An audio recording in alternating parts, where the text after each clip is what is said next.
Hariom everyone. So sorry for the little glitch and we start again.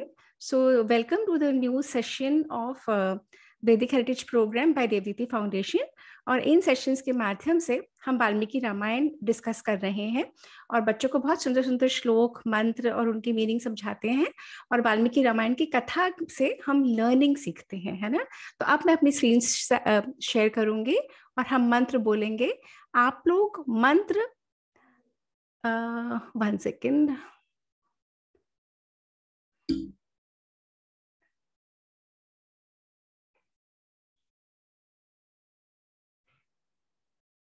Okay, तो मैं मंत्र को 2 बार बोलूंगी, ओपनिंग मंत्र को 1 बार और बाकी मंत्रों को मैं एक ही बार बोलती हूँ क्योंकि आज हम बहुत डिले हो गए हैं, है ना। आप लोग मंत्रों को सुने और म्यूट करके अपने आप दोहराएं। सुनने से एक स्मरण शक्ति बनती है and we by getting to know our mantras we become very intelligent and very powerful. So धीरे धीरे आपको मीनिंग भी समझाते जाएंगे। ओके, सो ओम सहनावतु सहनौ भुनक्तु सह वीर्यं करवावहै तेजस्विनावधीतमस्तु मा विद्विषावहै। ओम शांति शांति शांति ही। इन मंत्रों के मीनिंग में बहुत बार समझा चुकी हूँ। जिनको समझना हो प्लीज पुराने वीडियोस को देख के समझ लीजिए। सेकंड हमारा मंत्र है दीप ज्योति परम ब्रह्म दीप ज्योतिर्जनार्दन दीपो में हरतु पापम दीप ज्योतिर्नमोस्तुते। गुरुर्ब्रह्मा गुरुर्विष्णुः गुरुर्देवो महेश्वरः गुरुः साक्षात् परं ब्रह्म तस्मै श्री गुरवे नमः। शुक्लां वरधरं विष्णुं शशिवर्णं चतुर्भुजं प्रसन्नवदनं ध्यायेत् सर्वविघ्नोपशान्तये। पृथ्वी त्वया धृता लोकाः देवी त्वं विष्णुना धृता त्वं च धारय मां देवी पवित्रं कुरु चासनम्। आगमार्थं तु देवानां गमनार्थं तु रक्षसां कुर्वे घण्टारवं तत्र देवतावान् लाञ्छनम्। गंगे च यमुने चैव गोदावरी सरस्वती नर्मदे सिन्धु कावेरी जलेस्मिन् सन्निधिं कुरु। देहो देवालय प्रोक्तः जीवो देव सनातनः त्यजेदज्ञाननिर्माल्यं सोऽहं भावेन पूजयेत्। सरस्वती नमस्तुभ्यं वरदे कामरूपिणी विद्यारम्भं करिष्यामि सिद्धिर्भवतु मे सदा। कराग्रे वसते लक्ष्मी करमध्ये सरस्वती करमूले स्थितो ब्रह्मा प्रभाते करदर्शनम्। समुद्रवसने देवी पर्वतस्तनमण्डले विष्णुपत्नी नमस्तुभ्यं पादस्पर्शं क्षमस्व मे। तो अब मैं यहाँ पे मंत्रों की स्लाइड्स स्टॉप करके और थोड़ा सा रिकैप कर रही हूँ। क्या रिकैप कर रही हूँ? हमने पहले हमारी वाल्मीकि रामायण में वहां पे स्टॉप किया था जहां पे महल में दशरथ बैठे हैं और सारे दरबारी बैठे हैं और वहां से आते हैं ऋषि विश्वामित्र और दशरथ महाराज बहुत घबरा जाते हैं, है ना, वहां पे हमने पॉज करा था। उसके बाद हमने 2-3 सेशंस में देखा था यक्ष, गंधर्व, किन्नर, राक्षस कौन होते हैं, और फिर हमने देखा था किस तरीके से रावण की उत्पत्ति हुई और रावण कैसे बड़ा हुआ और रावण के कौन कौन भाई बहन थे और कैसे उन लोगों के जीवन में रावण ने लंका पर कब्जा कर लिया था, है ना। हम ये सब एग्जामिन कर रहे थे। तो अब हम रावण की स्टोरी पे पॉज लगा रहे हैं और अब हम वापस जा रहे हैं श्री राम के जीवन में और वहीं पे चल रहे हैं जहाँ पे दशरथ महाराज के महल में विश्वामित्र घुस रहे हैं और विश्वामित्र सोच रहे हैं ना जाने क्या होने वाला है ना। तो अब उस पॉइंट से हम आगे बढ़ते हैं कि विश्वामित्र रावण दशरथ से बातचीत कर रहे हैं और अब हमें पता लग जाएगा कि दशरथ का घबराना जायज था कि दशरथ ऐसे ही घबरा रहे थे। दशरथ क्यों घबरा रहे थे इतना, अब हमें पता लग जाएगा, है ना। तो मैं अपनी स्क्रीन शेयर इसको वापस शेयर कर रही हूँ और अच्छा, अब देखिए राक्षसों की कहानी होगी एक तरफ। अब वापस हम आ गए यहाँ पे। तो ये है एक सेकेंड मैं माघा, ये है महाराज दशरथ और ये है विश्वामित्र, ये है वशिष्ठ ऋषि और ये है विश्वामित्र। और दशरथ कह रहे हैं आप प्लीज हमें मुझे रीजन तो बता दीजिए, आप अयोध्या आए हैं, मुझे अच्छा तो बहुत लगा आप आए हैं, परंतु आपके आने का क्या कारण है। दशरथ ने कहा आप मुझे बताएं, उससे पहले मैं आपको वचन देता हूं कि जो भी आप मांगेंगे मैं उसे पूरा करूंगा, जो कुछ भी होगा आप सिर्फ बताइए कि आपको क्या चाहिए। तो विश्वामित्र ने कहा कि ऐसा है कि मैं एक कार्य सिद्धि करने के लिए एक यज्ञ कर रहा हूँ, एक अनुष्ठान कर रहा हूँ, और वो यज्ञ की सिद्धि जब मैं अपने आश्रम में फॉरेस्ट में जब मैं वो यज्ञ करने जाता हूँ तो पता है क्या होता है, सारे राक्षस वहां पे आ जाते हैं। और राक्षस कौन, मारीच और सुबाहु, ये जो 2 राक्षस हैं, ये पुलत्स्य कुल में जो जन्मे हैं, जो रावण है ना, रावण के कहने पे ये दोनों राक्षस आते हैं मेरे आश्रम में और मेरे यज्ञ को डिस्ट्रॉय कर देते हैं, मेरे यज्ञ को में विघ्न डाल देते हैं, उसमें मांस डाल देते हैं, उसको बुझा देते हैं, अग्नि को पत्थर गिराते हैं, तोड़ते फोड़ते हैं, ऋषियों को मारते पीटते हैं। तो दशरथ ने कहा अच्छा ऐसा होता है। तो फिर विश्वामित्र ने कहा क्योंकि मैं यज्ञ कर रहा हूं इसलिए मैं उन पे गुस्सा करके उनको मार नहीं सकता, क्योंकि अगर मैं ऐसा करूंगा, मैं कर सकता हूं पर अगर मैं करूंगा तो मेरा हवन, मेरा यज्ञ खराब हो जाएगा, इसलिए मैं चाहता हूं कि आप राम को मुझे दे दो। तो वो दशरथ कहते हैं राम को, राम तो छोटा सा बालक है, राम तो 16 का भी नहीं हुआ अभी, राम को मैं कैसे दे दूं। ये विश्वामित्र, ये दशरथ हाथ जोड़ रहे हैं विश्वामित्र के सामने कि प्लीज आप राम को मत मांगिए, राम तो छोटा सा है, 16 का भी नहीं हुआ। और सिंहासन से उतर के भागे भागे आते हैं और विश्वामित्र से कहते हैं हे प्रभु प्लीज ऐसा मत करिए, ये वशिष्ठ जी देख रहे हैं, है ना। फिर ये कहते हैं, दशरथ कहता है इतना मेरा छोटा सा कोमल सा मेरा बालक है राम, और ये छल कपट करके इतना मारपीट करके ये बलशाली राक्षस है और इतनी मुश्किलों से मेरे पुत्र हुआ है। आप लोगों को मैंने कहानी सुनाई थी ना पहले कि दशरथ के बेबी नहीं होता था, उन्होंने यज्ञ करा था, वहां से एक पुरुष यज्ञ उसमें से खीर लेके आया था, उन्होंने अपनी रानियों को खिलाया था, ऐसे श्री राम हुए थे। उन्होंने कहा, दशरथ ने कहा मैं इतना बूढ़ा हो गया हूं, अब मेरे पुत्र हुआ है और आप उसे ले जाना चाहते हैं, और वो भी मारीच और सुबाहु को मारने के लिए। मारीच और सुबाहु तो बहुत बलशाली राक्षस हैं। दशरथ ने कहा आप मेरे पुत्र को मत ले जाइए, मैं चलता हूँ, मैं अपनी पूरी सेना के साथ चलता हूँ और मैं आपके यज्ञ की सिद्धि पूरी करूंगा और राक्षसों को मार डालूंगा, पर प्लीज मैं राम को नहीं भेज सकता। विश्वामित्र बहुत क्रोधित हो गए, विश्वामित्र इतने नाराज हो गए और उन्होंने कहा कि हे दशरथ, अगर तुमने अपना प्रॉमिस तोड़ रहे हो, तुमने कहा था कि मैं जो भी आप मांगोगे मैं वो दूंगा, अब तुम अपनी प्रतिज्ञा से विमुख हो रहे हो। और क्योंकि तुम अपनी प्रॉमिस से बैक ट्रैक कर रहे हो, अपनी ही प्रॉमिस को नहीं मान रहे, तो अब देखना तुम्हारे पूरे रघुवंश का नाश हो जाएगा।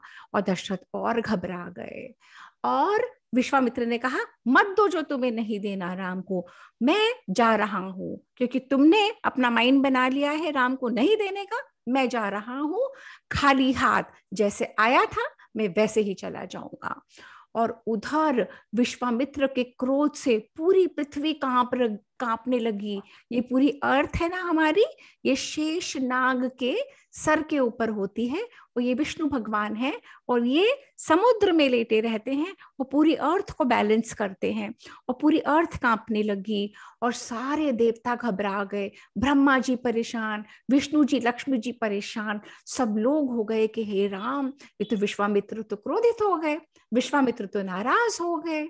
उसके मुझे कहीं से आवाज और आ रही है, प्लीज अपने आप को म्यूट कर लीजिए। फिर वशिष्ठ महाराज ने समझाया, वशिष्ठ ऋषि दशरथ जी के गुरु थे, वो उन्हीं के साथ रहते थे, अयोध्या में रहते थे। उन्होंने समझाया कि आप मैम। हाँ जी बेटा। मैम आपकी स्क्रीन नहीं दिख रही। आपको मेरी स्क्रीन नहीं दिख रही? No ma'am. अच्छा, मैं शेयर करती हूँ। मुझे आवाज आ रही है कहीं से बहुत ज्यादा। किसकी आवाज आ रही है? सब बच्चे अपने आप को म्यूट करिए। मैंने सबको म्यूट ऑल कर दिया। अब आपको मेरी स्क्रीन नहीं दिख रही, मैं दोबारा शेयर करती हूँ। ओके, आपको खोल के कुछ बोलना हो तो बोल देना मुझे। ओके, सो 1 सेकेंड। अब दिख रही है? Yes ma'am. Okay okay okay. तो वशिष्ठ महाराज, वशिष्ठ ऋषि ने दशरथ को समझाया, महाराज अपनी बोले हुए प्रॉमिस पे कभी पीछे नहीं हटते। जो लोग पीछे हटते हैं उनको बहुत अपयश मिलता है, उनको लोग अच्छा नहीं मानते। हम कभी भी प्रॉमिस अगर हम करते हैं, पहले तो बहुत सोच समझ के प्रॉमिस करो, और अगर कभी प्रॉमिस करते हो तो अपने प्रॉमिस को कीप करना, अपने प्रॉमिस के वर्ड्स को रखना बहुत ज्यादा जरूरी है ना।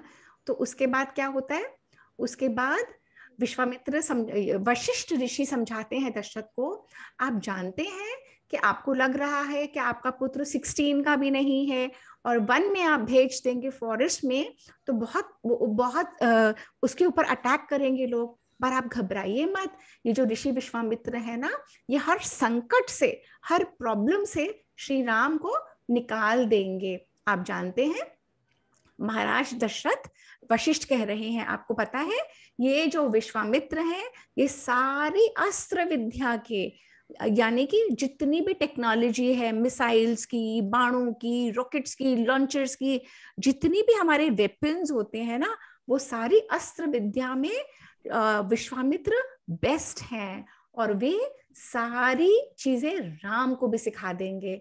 विश्वामित्र के रहते हुए रावण जैसा राक्षस भी राम का कुछ नहीं बिगाड़ सकता। ये वशिष्ठ ऋषि दशरथ को समझा रहे हैं कि अगर विश्वामित्र है ना, तो ये रावण भी कुछ नहीं कर सकता, तो आप मत घबराइए, राम को भेज दीजिए।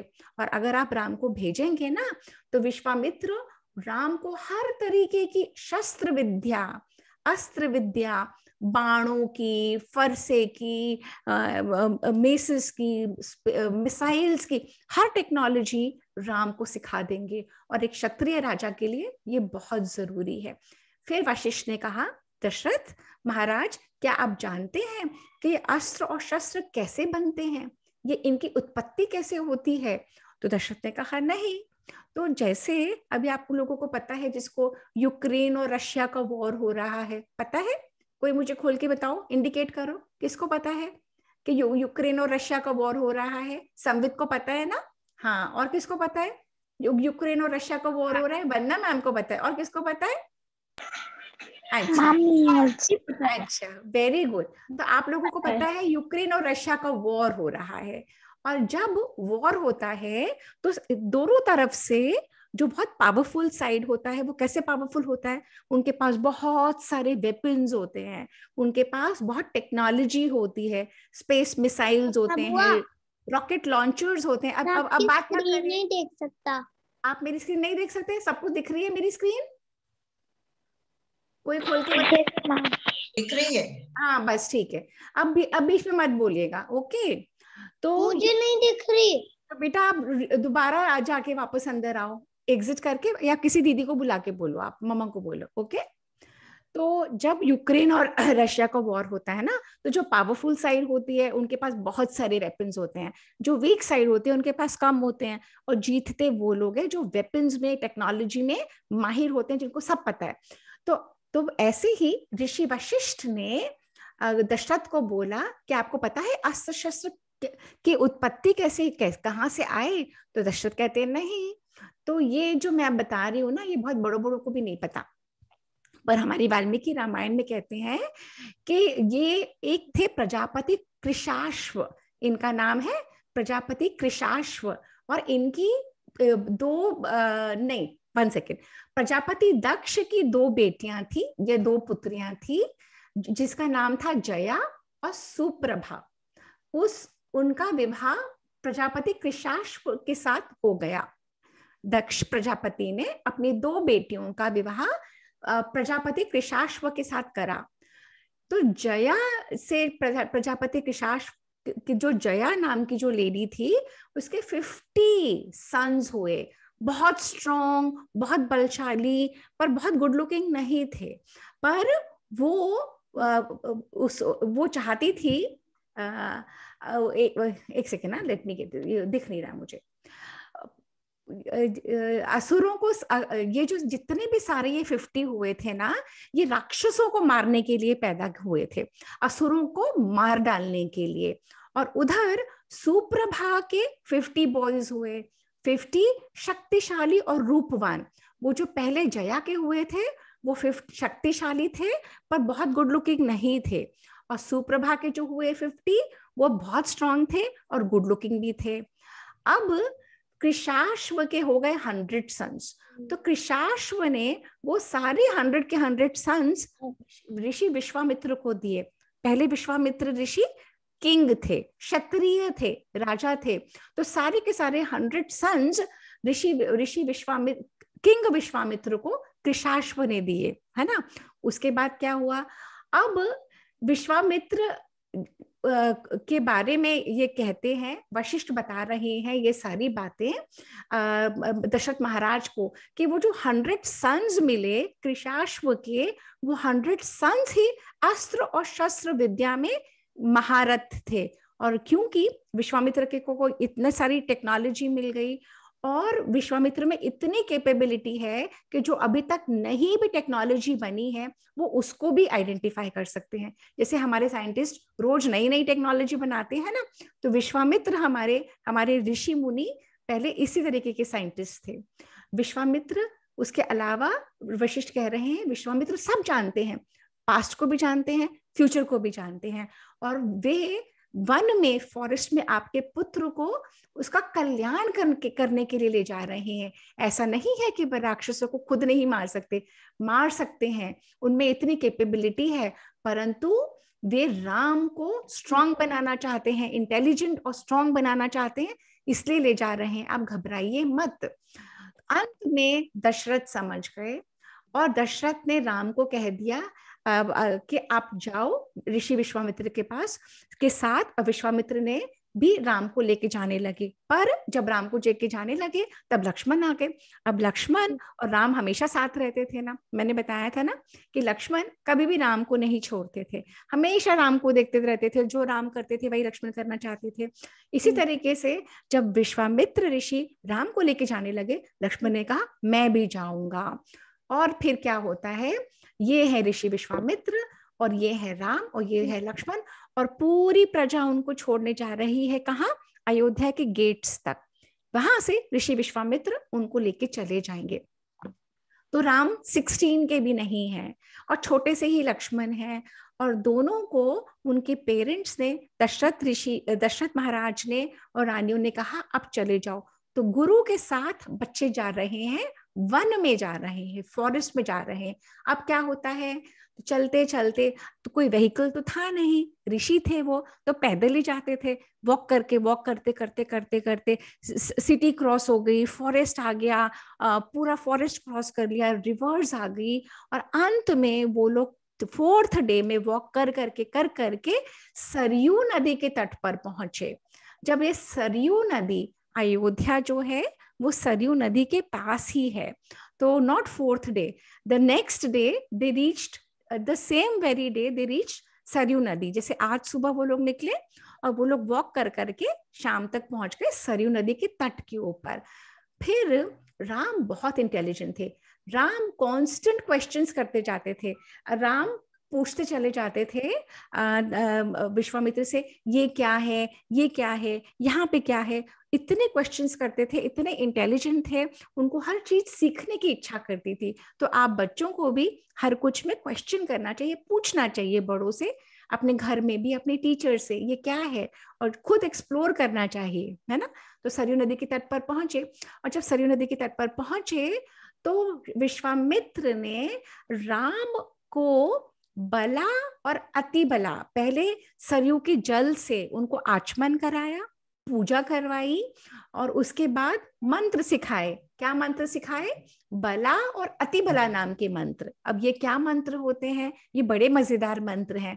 जैसे मैं आपको मंत्र सिखा रही हूं ना, अब मंत्रों की पावर क्या होती है ये देखना। बला और अति बला नाम के जो मंत्र हैं, ऋषि विश्वामित्र ने राम को जब सिखाए तो ये मंत्र क्या करते थे, ये मंत्र के प्रभाव से कभी भी कोई थकता नहीं था, कभी बुखार नहीं आता था, कभी भूख प्यास भी नहीं लगती थी। जस्ट इमेजिन कि आप इतने स्ट्रॉन्ग और पावरफुल बन जाओ कि कभी आप टायर्ड भी नहीं फील करो, कभी आपको भूख भी नहीं लगे, और आप इतने स्ट्रॉन्ग बन जाओगे कभी आप बीमार भी नहीं पड़ोगे। तो बला और अति बला नाम के 2 मंत्र, पावरफुल मंत्र ऋषि विश्वामित्र ने श्री राम को दिए।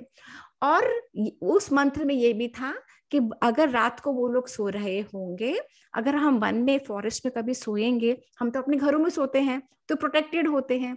अगर आप इमेजिन करो कि फॉरेस्ट में सो रहे हो, कोई भी एनिमल आपको आके खा जाएगा, कोई भी आ जाएगा, कुछ भी कर सकता है ना।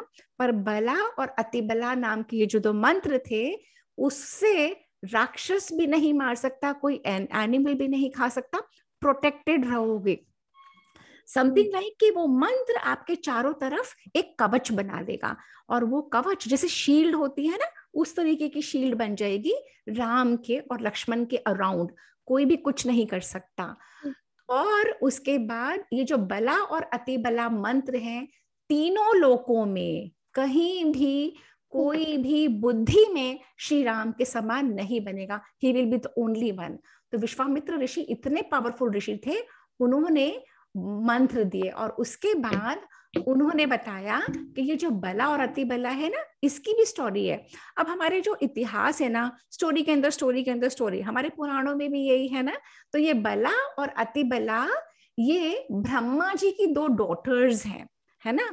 और स्टोरी के माध्यम से लर्निंग सिखा देते हैं, स्टोरी तो याद रहती है तो हमें लर्निंग आ जाती है। तो बला और अति बला ब्रह्मा जी की 2 डॉटर्स हैं, और वो 2 डॉटर्स को मंत्र के रूप में इनको दे के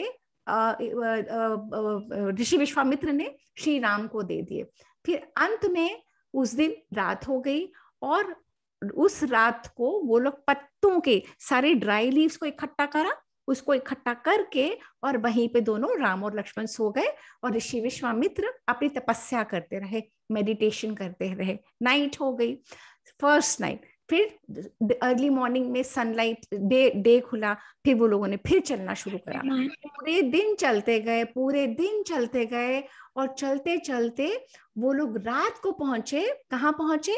गंगा रिवर और सरयू, जहाँ पे सरयू गंगा को मिलती थी, वहां पे संगम पर पहुंच के एक महर्षि के आश्रम में उन लोगों ने वो रात्रि व्यतीत करी। 2 नाइट्स हो गई है ना। वाल्मीकि जी ने सारा डिस्क्राइब करा है, पूरी जर्नी डिस्क्राइब करी है। फर्स्ट पॉइंट पे राम, विश्वामित्र ने राम को लेके कहाँ रुके, सेकंड डे पे राम को लेके कहाँ रुके, फिर अगले दिन मॉर्निंग पे वो लोग संगम तट पर आए, और नाव में उनको उस तरफ के शोर पे क्रॉस करना था। और जब उन लोगों ने उस तरफ जाके क्रॉस करा तो उन्होंने देखा कि एक ह्यूज फॉरेस्ट है, इतनी बड़ी सारी फॉरेस्ट, इतनी बड़ी फॉरेस्ट। एक्सक्यूज मी सपना मैम। हाँ जी, हाँ जी। कोई बच्चा आपसे पूछना चाह रहा है, गौरे का कुछ पूछना चाह रही हैं बीच में। बेटा आप बोलो, एक सेकेंड। हाँ बोलो बेटा, कौन पूछना चाह रहा है? गौरे का। लेट्स टेक इट, अपने क्वेश्चंस को बेटा होल्ड पे रखो, let's do it later, okay. ये जो आपका बला और अति बला बच्चों को मेरे ख्याल से दोबारा समझाओ, कंफ्यूज हो रहे हैं। I'll bring to it later. हाँ. It will come. Okay. तो बला और अति बला विल कम नाउ। बला और अति बला से अभी यहाँ पे बताने का मेन मकसद ये था कि वो जो मंत्र दिए थे वो इतने पावरफुल मंत्र थे कि वो एक शील्ड बन जाता था, एक कवच बन जाता था। भूख नहीं लगती थी, प्यास नहीं लगती थी, कोई मार नहीं सकता था उनको, एंड बुद्धि से एंड शरीर से बहुत स्ट्रांग बन गए थे राम और लक्ष्मण दोनों। ओके, अभी आप इतना ही सोचिए और छोड़ दीजिए उसको। अच्छा, तो फिर अब ये लोग सरयू नदी और गंगा नदी के संगम से उस तरफ पहुंच गए और उस साइड जाके इन्होंने देखा ह्यूज फॉरेस्ट है, और इस ह्यूज फॉरेस्ट में एंट्री करने की कोशिश करी। तो राम तो बहुत इंटेलिजेंट, राम ने बोला मुझे तो कोई फुटस्टेप से नहीं दिख रहे कि कोई ह्यूमन बीइंग भी इसमें जाता होगा। तो विश्वामित्र ने कहा बिल्कुल ठीक पकड़ा तुमने राम, ये इतना डिफिकल्ट, इतना इस तरीके का फॉरेस्ट है कि यहाँ पे ह्यूमन बीइंग्स जा ही नहीं पाते। क्यों? क्योंकि इसके अंदर बड़े बड़े राक्षस हैं। तो राम ने कहा अच्छा।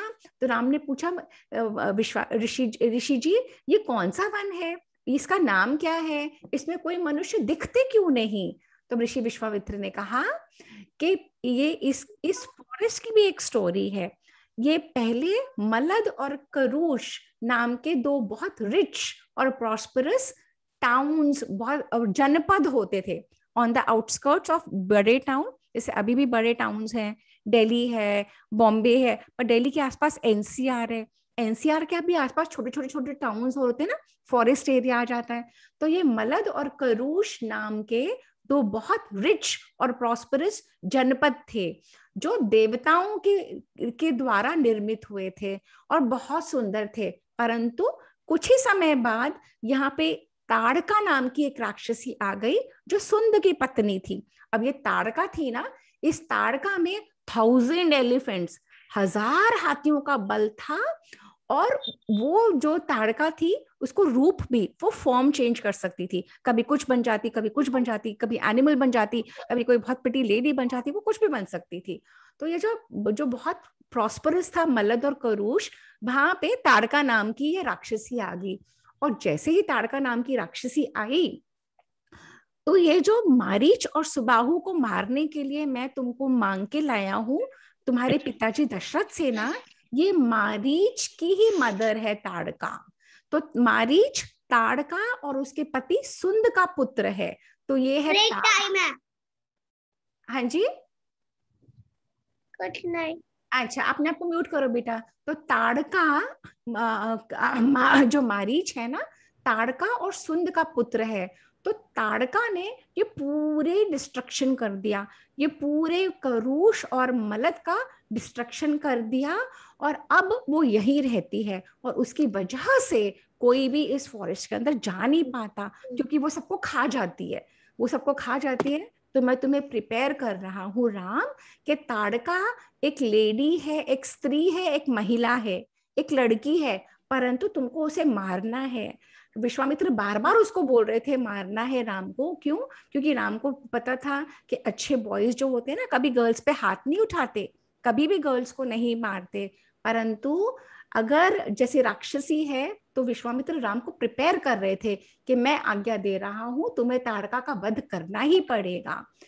तो राम ने कहा कि ताड़का तो यक्षिणी है, और यक्षिणी में तो बल नहीं होता, फिर ये कैसे इतनी स्ट्रांग बन गई, ये कितनी बलशाली कि 1000 एलिफेंट्स का बल इसमें आ गया। तो फिर इस स्टोरी में एक और स्टोरी आ गई। तो विश्वामित्र ने कहा कि पुराने जमाने में एक यक्ष था, बहुत स्ट्रांग, बहुत पावरफुल, उसका नाम था सुकेतु।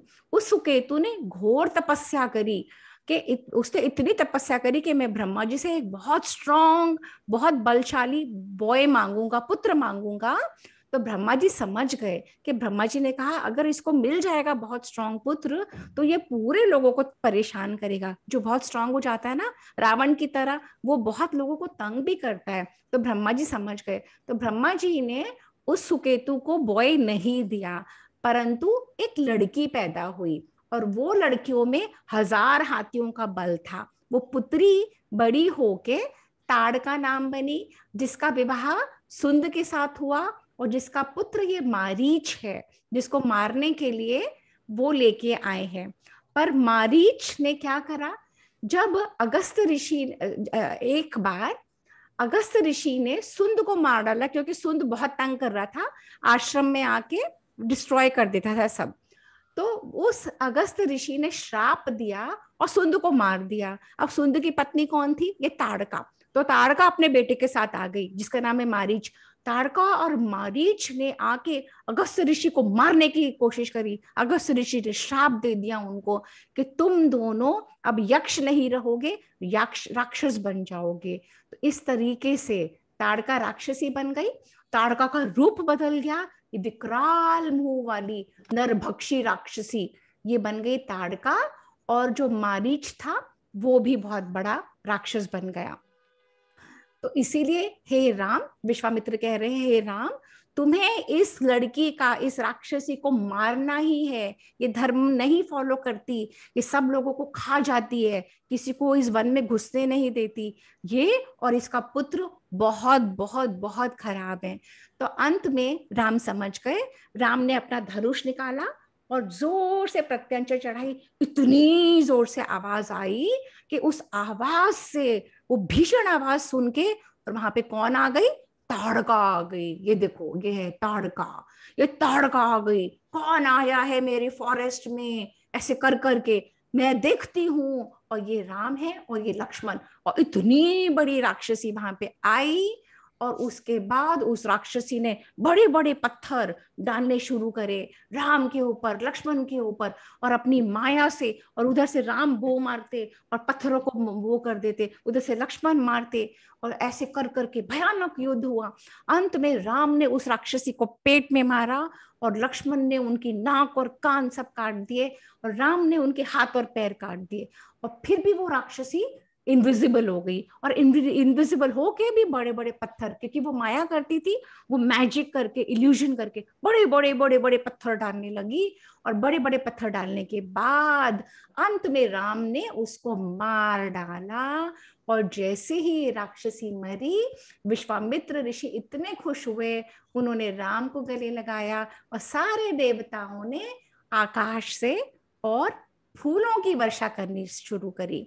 और फूलों की वर्षा करने के बाद विश्वामित्र ने कहा तुम बहुत ही ज्यादा तुमने अच्छा कार्य करा है। और सब देवता आए और सब देवताओं ने कहा कि विश्वामित्र ऋषि, आपके स्टूडेंट ने, आपके शिष्य ने बहुत बढ़िया काम करा है, और अब आप हमारे कहने से और भी अस्त्र इनको दीजिए, अब और भी अस्त्र रूपधारी पुत्रों को। तो ये जो 50 और 50 100 बच्चे हुए थे ना उस समय, जो विश्वामित्र को कृशाश्व ने दिए थे, तो ये 50 और 50, ये 50 और हाँ जी, अभी पहले सुनते जाओ।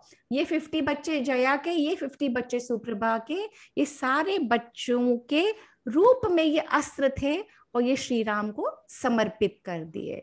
तो इस तरीके से श्री राम को ये सारे मिल गए, अस्त्र और शस्त्र।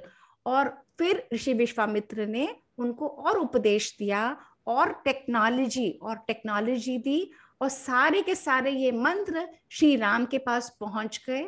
और जो बहुत डिफिकल्ट टेक्नोलॉजी थी वो भी विश्वामित्र ऋषि ने मेडिटेशन, विश्वामित्र ऋषि भी योग समाधि में चले गए, श्री राम को उन्होंने साथ में बिठा लिया और माइंड टू माइंड वाइब्रेशन के द्वारा सारी टेक्नोलॉजी राम को ट्रांसफर कर दी। अब कैसे कंप्यूटर से कंप्यूटर हम करते हैं ना, एक कंप्यूटर में हम मेमोरी कार्ड लगाते हैं, दूसरे में हम ट्रांसफर कर लेते हैं।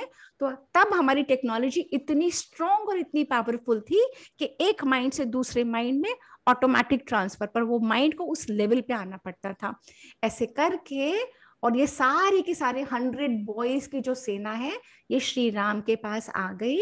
और श्री राम ने कहा कि मुझे पता है अब आप मेरे हो, अब आप सूक्ष्म रूप में चले जाओ और मेरे माइंड में, मेरे चित्त में रह जाओ, मेरी मेमोरी में रह जाओ। जब मुझे जरूरत पड़ेगी मैं आपको इन्वोक कर लूंगा और तब आके आप हमें हेल्प करना।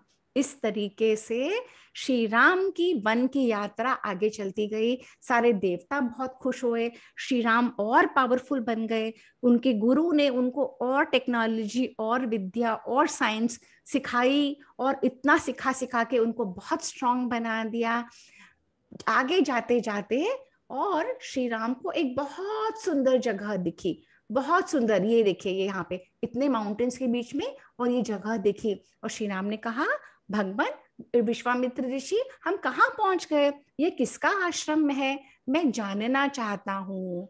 और इस जानने के पहले और हमारी आज की स्टोरी हम यहाँ ही खत्म करेंगे। तो आज ये वाले सेशंस में मैं हमेशा सस्पेंस पे खत्म करती हूँ ना।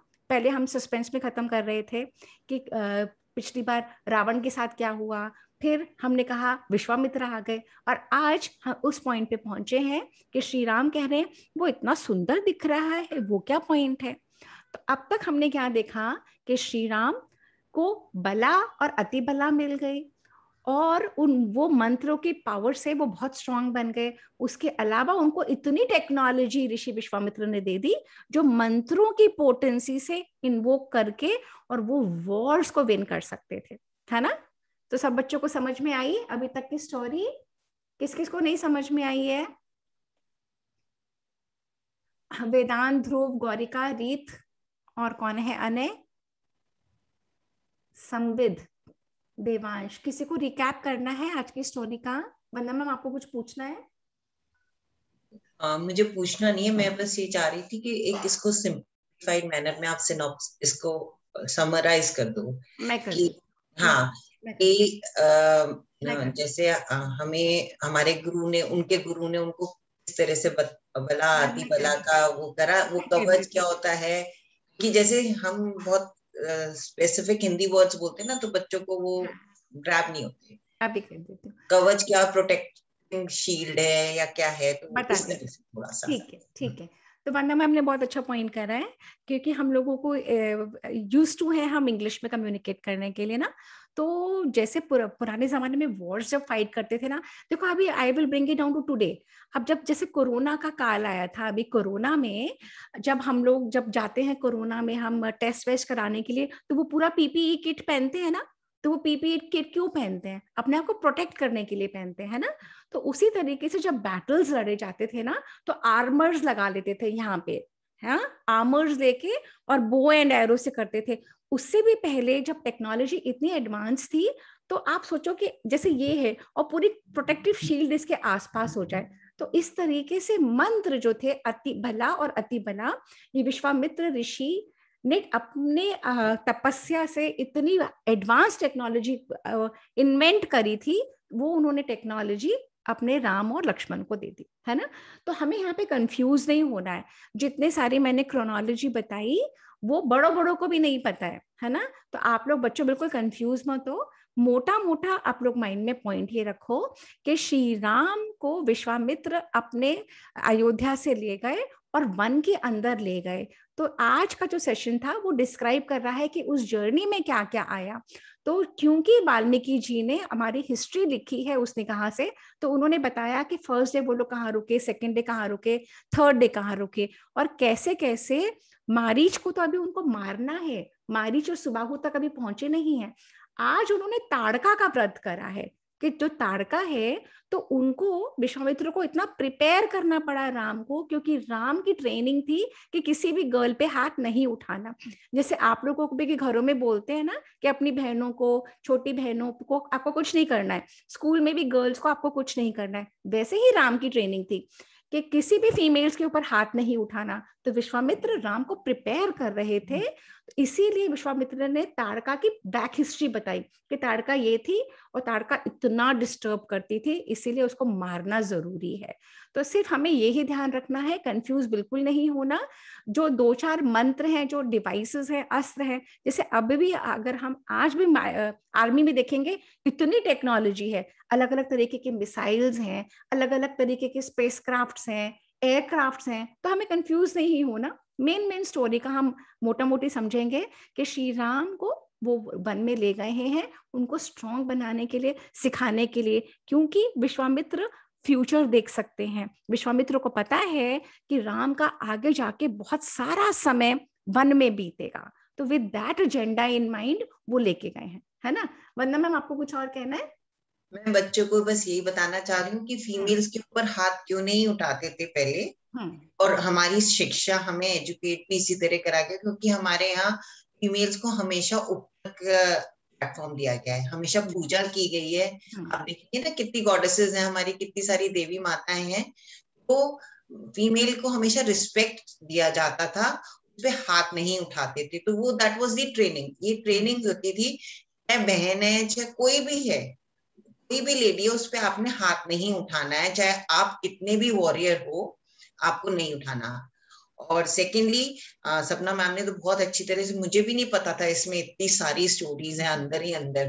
तो थैंक यू सपना मैम, बहुत ही अच्छा लगा सुन के आज। तो मैं, जबकि वाल्मीकि रामायण हम नॉवल भी कर रहे हैं, उसमें भी इतना नहीं है मेरे ख्याल से, इतनी अच्छी तरह से हमने नहीं एक्सप्लेन किया, क्योंकि हम सोच रहे हैं बड़ों को समझ में आ जाता है, बट आई थिंक बच्चों वाला सुन के ज्यादा लर्निंग हो रही है, और बच्चों को भी मजा आया होगा। कितनी सारी स्टोरीज हैं इसमें, इतनी मजेदार स्टोरीज हैं।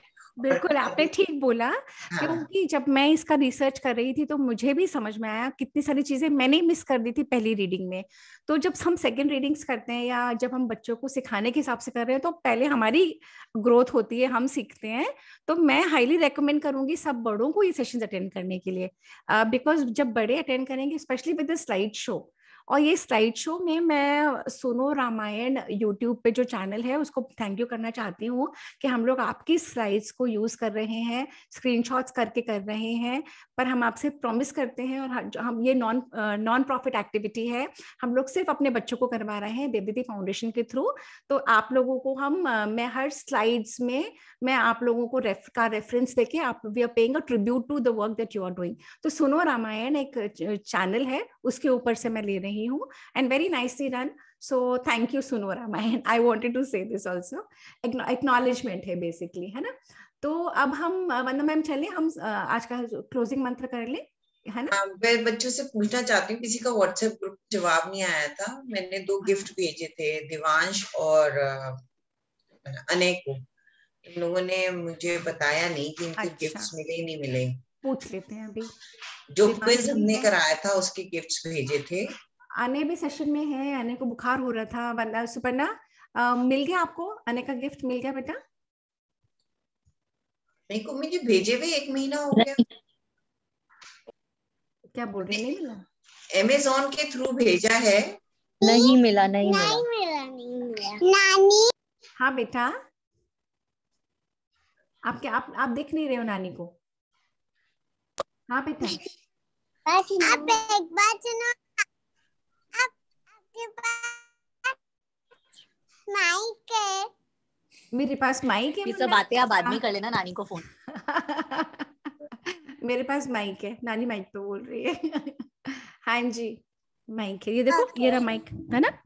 अच्छा चलो, अब मैं क्लोजिंग मंत्र करूं। अने सुपर्णा, अच्छा उनको तो मिला ही नहीं। Devansh, Suparna please find out, मेरी 19 तारीख की डिलीवरी दिखा रहा है, 19 जनवरी की। देवांश सेशन में नहीं है अभी, I think he just even Suparna please find out and let me know, okay. Devansh आपको भी भेजा था, मतलब मैं आपने देवांश को भी भेजा है? अच्छा हाँ, क्विज में दोनों विनर थे ना, तो दोनों को भेजा था मैंने। देवांश आप भी बेटा पता करके बताइएगा, है ना। चलिए, तो अब इन्हीं शब्दों के साथ, एक सेकेंड, क्योंकि मुझे अभी 2 मंत्र और करने हैं, 1 मंत्र और करना है। अच्छा, तो इन्हीं शब्दों के साथ हम आपसे विदा लेते हैं।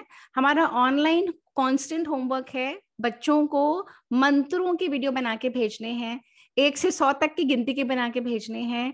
उसके अलावा महीनों के नाम हिंदी में, अच्छा देवांश को, वंदना मैम देवांश कह रहा है मिल गया, है ना।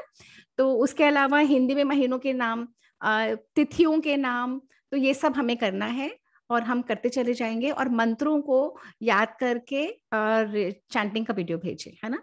ये करते चले जाएंगे और बहुत जल्दी बहुत स्ट्रांग और बहुत पावरफुल राम बन रहे हैं, स्वयं भगवान मंत्रों को सीख रहे हैं, है ना। तो हम लोगों को तो सीखना ही चाहिए, है ना। तो अब मैं मंत्र को बोल रही हूँ, आप लोग म्यूट करके दोहराइए 2 बार और फिर हम सेशन को वाइंड अप करते हैं।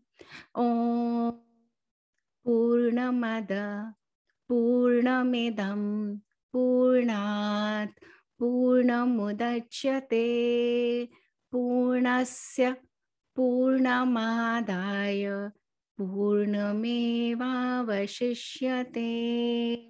ओम शांति शांति शांति।